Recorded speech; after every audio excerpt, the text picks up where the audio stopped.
So while I was down in Chicago, I had the opportunity to collaborate with OBERK. So in this video, you'll see a conversation between myself and Dave Patterson.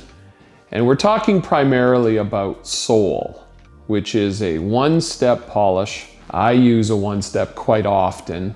It's a great way to save time, but you can still get amazing results because the technology has just come so far. So stick around in this video. We'll talk to Dave.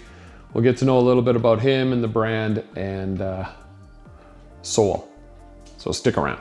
Yeah. Dave from OBERK is joining me to talk a little bit about his line, and specifically we'll talk about Soul, which is the medium polish, one-step polish. Yep. But first, thanks so much for Thank you. doing this. What a great event. Hey? It is. It's awesome. So very excited to speak to you. We're in a very well lit bay. Yep. Here at Car Supplies. The bays. Yeah. Where people can come and use a bay to do detailing. Really cool. Hopefully someone in Calgary will come up with this idea, maybe even franchise to Canada. But enough of that. Let's talk about OBERK. So can you give us a little background on the brand? Yeah. OBERK started in 2018. The name OBERK is based on the German word Oberst, which is like supreme or superior. Oberst? Yeah, Oberst. Oberst. Yeah. Okay. And part of the reason was the name is that it signified what we were attempting to do with product quality. But the other thing is creating a unique name that's differentiating that you can protect. It is unique. Yeah, it is yeah. unique. So, and I like the font choice and everything. Was that thanks. all you're doing? No, it wasn't. We had some help to do that, but they did a pros great know job. what they're doing, Yeah, don't yeah, they? they're fantastic, actually. Yeah, and so 2018. Yep, Okay. yep. 2018 is when the brand began, and the basis of it was ultimately our hashtag is remove the guesswork. It's pretty simple and basic, but the overall goal was paint polishing specifically because that's where my background is, Okay. and to simplify the paint correction process from a simplicity of products and thinking about a standard operating procedure, so we could focus not only on the entry-level user, but also resonate with a professional user with both quality and how they could implement it into their program. And so far it's been really great. That's a perfect matchup because my channel attracts high-end master detailers. Yep. And also people who probably have never picked up a polisher. Yeah. And I know, I say I'm not a professional, but I do it a lot. Yeah. And I feel I'm very good at polishing, but it is something that it's an intimidating process to jump into. For sure. So if you're bringing simplicity to the equation, thank you. Yeah, thanks. Right? Thank you. So talk a little bit about this product. Okay, so one-step polishing, I think, is a huge value add. So we initially started with a two-step system, full paint correction.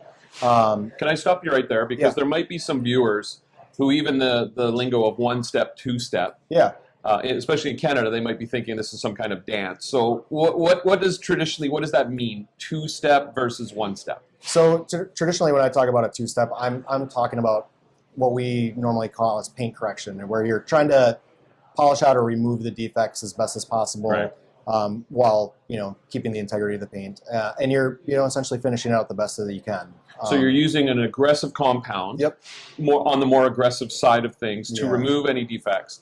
And the second step on a two-step is to refine. Yeah. Right. So on a dark-colored car, you'll see a micro scratching and hazing from that first step. It's an abrasive. It's removing the scratch. It's actually removing clear coat. Yeah. And then it breaks down and it leaves its own scratch pattern that's lighter. And that has traditionally been the way in the industry, was to do it in two steps. Yeah, and if you go farther back, it was three-step with rotary. Three-step. But yeah, essentially it's always been a multi-step process. So I know there might be people watching and going, well, how can you then just develop a one-step process? How do you take a product that now does it all? But it sounds like witchcraft. Yeah, and it's a little bit of two things. So one is just the advancements of both abrasive technology and advancements in slurry. So like when we look at a polish, slurry? so I look Good at words. a polish as two different things. You have your carrier or your slurry, the thing that's allowing you to polish with the liquid, and the abrasive itself. Yeah. And both of those things have a huge trade-off, and they also account for user experience, how the product breaks down, how it works, how it wipes off, and all those things. And there's always kind of like a takeoff. So with the advancements of abrasive technology and slurry, everybody's always kind of redeveloping and trying to perfect their product. One-steps have become more and more common because they're getting better and better. So as much as people were asking for heavy cut compounds, we just felt like there was a need for our product line to fill a gap in the middle, but also create another, like kind of like a standard operating procedure. And you offer those more traditional compounds. Yeah. In OBERK. Yeah. But this offers an option. You and I were talking before about not everybody wants to go through the whole process of a multi-stage correction, polish, finish.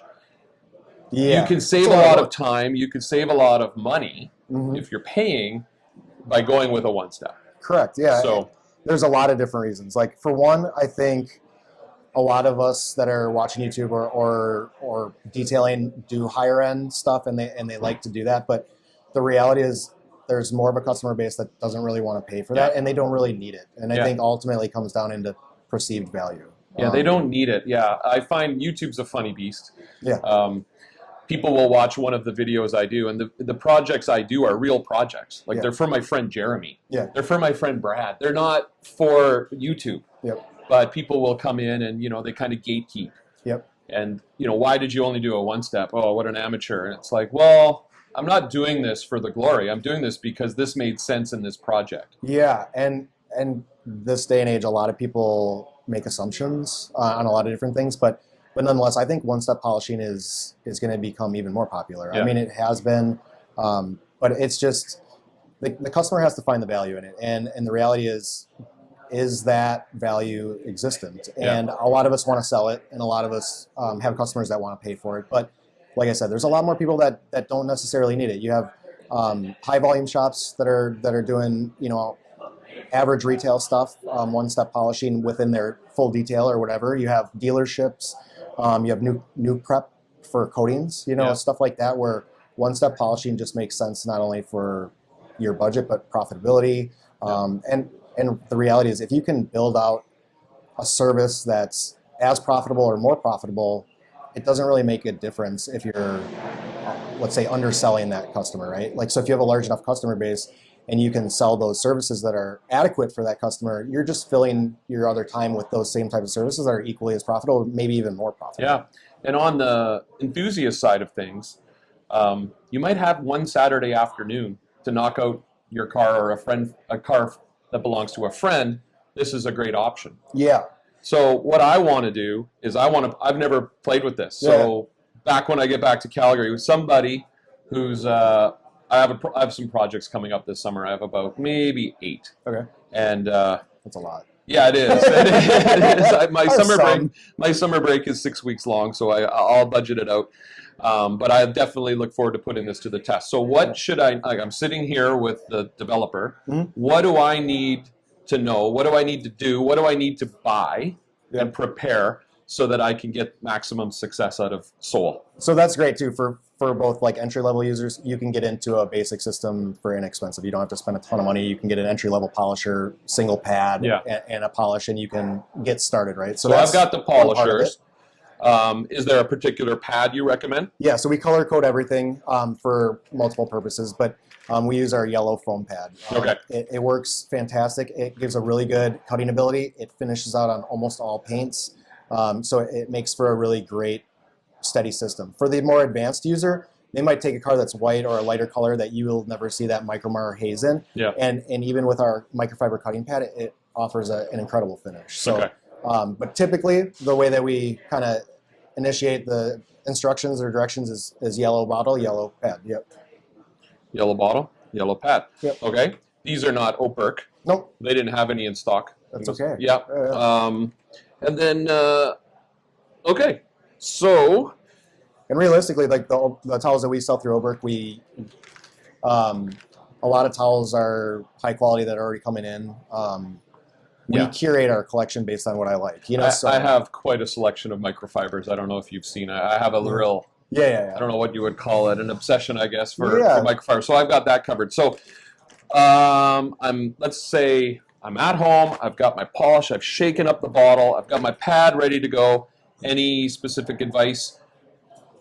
So we do load it up. Yeah, a little bit. I'm not a huge pad priming person. Where I think it used to be the thing. If you're not priming your pad, you're done. But now I think that if you give a little bit of a heavier load on your first step, like whether you do like four larger dots, and then you do a small section just to work it into the pad. And then when I come back to it, I'll put my dots in different areas. You know, and at that point, I view the pad as being primed. It's not like this huge process that needs to be done. And out of all of them, I'd say the yellow one's the most important just because it's a little bit more firm. So I prime this or a microfiber more than, like, let's say our red pad, it's soft one. This pad is really nice because out of the bag, it's a little bit firmer than what people are used to when they use the yellow foam. What's nice is it's really consistent. It doesn't soften as much as a lot of other yellow foam. And as you use it and wash it and reuse it, it has a really nice, like, buoyant consistency when it's used. And so if I was to do my Audi SQ5, I'm not going to do it in one pad. What do you recommend? How many pads? So I'm on the excessive side. And, so am I. So I usually look at it as a minimum of 4, maximum of 10.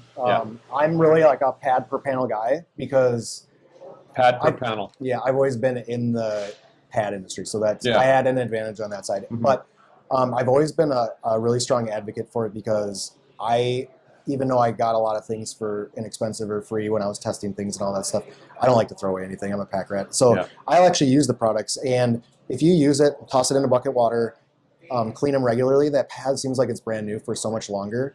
And for me, the value is just there because I like using really clean pads. I don't like it to dust after the first time. Oh, dusting drives me nuts. What is the dusting like with this one? So this product actually does powder a little bit more than both our cut and polish because it's a totally different slurry than both of our other items. But if you don't overcycle it, it doesn't really dust at all. Me personally, I long cycle this polish, and some people might not know what that means, but I'll usually run my passes a little bit longer than I would typically and run the pad a little bit drier just because it makes the wipe off really, really easy, and this polish breaks down really, really nice. So good advice.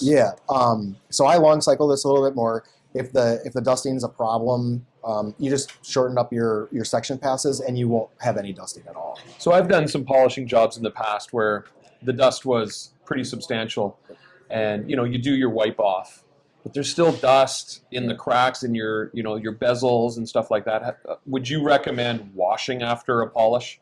So I feel for the people in California and anywhere that you have water restrictions. I'm from the Midwest, so we use water, and I love to flush stuff out. I love rinseless washing. I think it's a huge innovation in the way that we take care of cars and conserve water and things like that.